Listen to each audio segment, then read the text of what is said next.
শহরে নেই মায়ের মতো চাঁদ, জোনাকি পোকা তাসনিম। রান্না করবো খাবার এনে, তারপর মাঝে মাঝে ঘর মুছে যাবো, তারপর এসি কোলে নিয়ে এসি দোকানে নিয়ে যাব, টিভি কোলে নিয়ে এসে দোকানে এই টিভি দোকানে নিয়ে যাব। আর কি কাজ করো?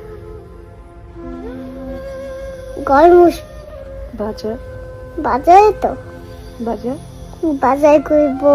বাজারে তুমি কি আমার হাত ম্যাসাজ করে দিচ্ছ? ভালো লাগে মাম্মিকে হাত ম্যাসাজ।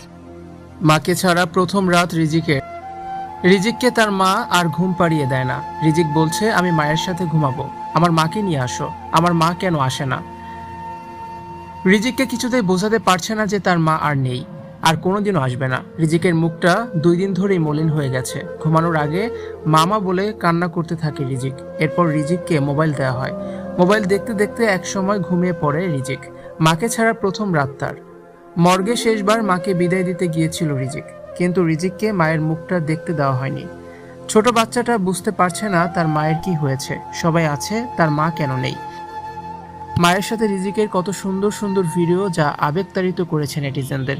কত স্বপ্ন, কত আশা ছিল রিজিককে নিয়ে তার মায়ের।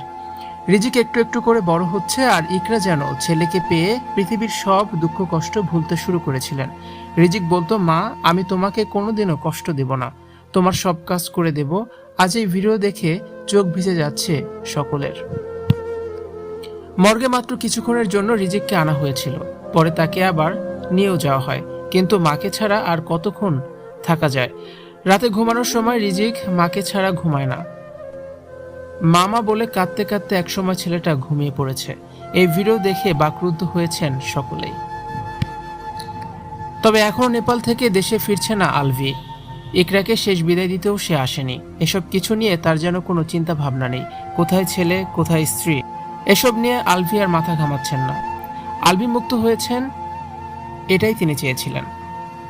ভিউয়ার্স, রিজিকের জন্য আপনাদের কার কার খারাপ লাগছে কমেন্টস করে অবশ্যই জানান, আর ভিডিওটি শেয়ার করার অনুরোধ রইল।